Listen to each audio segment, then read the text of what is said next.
नमस्कार मित्रांनो. दिव्यांग म्हणजेच अपंग व्यक्तींसाठी राज्यात अनेक प्रकारच्या योजना राबवल्या जातात आणि त्यापैकीच एक योजना आहे इंदिरा गांधी राष्ट्रीय दिव्यांग निवृत्तीवेतन योजना. नेमकी काय आहे आणि या योजनेमध्ये लाभार्थ्यांना कशा प्रकारे लाभ दिला जातो या योजनेबद्दल संपूर्ण माहिती आपण या व्हिडिओमध्ये बघणार आहोत. पण त्या अगोदर तुम्ही जर चॅनलवरती नवीन असाल तर अशा योजनांच्या सविस्तर माहितीसाठी चॅनलला सबस्क्राईब नक्की करा. ही योजना नक्की काय आहे बघा. तर दिव्यांग व्यक्तींना मुख्य प्रवाहात आणण्यासाठी केंद्र सरकारद्वारे विविध योजना राबवल्या जातात आणि यापैकीच एक योजना आहे इंदिरा गांधी राष्ट्रीय दिव्यांग निवृत्तीवेतन योजना. तर या योजनेअंतर्गत सरकारद्वारे दिव्यांग व्यक्तींना दर महिन्याला ठराविक रक्कम पेन्शन स्वरूपात दिली जाते. तर ही केंद्राची योजना आहे जी 2009 मध्ये सुरू करण्यात आलेली होती. तर यामध्ये दारिद्र्य रेषेखालील दिव्यांग व्यक्तींना अनेक अडचणींचा सामना करावा लागतो आणि अशाच व्यक्तींच्या जीवनमानात बदल व्हावी व ते दारिद्र्य रेषेच्या बाहेर यावेत यासाठी सरकारद्वारे आर्थिक मदत दिली जाते. तर यामध्ये कर्णबधीर, अंध, मतिमंद, बुटकेपणासारख्या इतर दिव्यांग प्रकारात मोडणारी व्यक्ती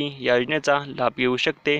तसेच 80% अधिक दिव्यांग असलेली व्यक्ती या योजनेचा लाभ घेण्यास पात्र देखील असणार आहे. तर पुढे काय आहे बघा. 18 ते 79 वयोगटातील दिव्यांग व्यक्ती या योजनेचा लाभ घेऊ शकतात आणि योजनेअंतर्गत 18 ते 79 वयोगटातील व्यक्तींना दर महिन्याला 300 रुपये व 80 वर्षापुढील दिव्यांग व्यक्तींना दर महिन्याला 500 रुपये दिले जातात.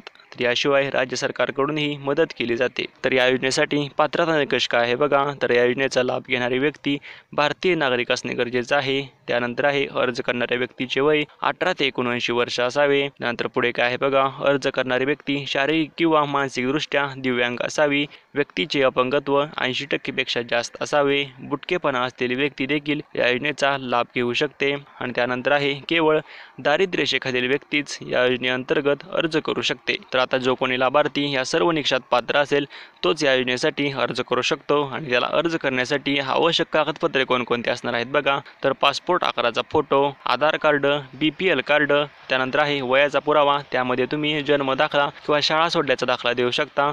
आणि त्यानंतर शेवटी आहे अधिकृत वैद्यकीय अधिकाऱ्याकडून प्राप्त झालेले दिव्यांग प्रमाणपत्र, म्हणजेच तुम्ही दिव्यांग असल्याचे प्रमाणपत्र देखील तुम्हाला इथे द्यायचे आहे. तर या योजनेचा लाभ घेण्यासाठी तुम्हाला जिल्हा अधिकार्यालय किंवा तलाठी कार्यालयामध्ये जाऊन तसेच तहसील कार्यालयामध्ये जाऊन ऑफलाईन पद्धतीने तुम्ही अर्ज करू शकता. आणि त्या व्यतिरिक्त उमंग ॲपद्वारे देखील तुम्ही या योजनेसाठी ऑनलाईन अर्ज करू शकता. तर मित्रांनो, ही होती या योजनेबद्दल संपूर्ण माहिती. तर तुमच्या रिलेशनमध्ये जे कोणी व्यक्ती अपंग असेल त्यांच्यासोबत हा व्हिडिओ नक्की शेअर करा, म्हणजेच ते योजनेचा लाभ घेऊ शकतील. धन्यवाद.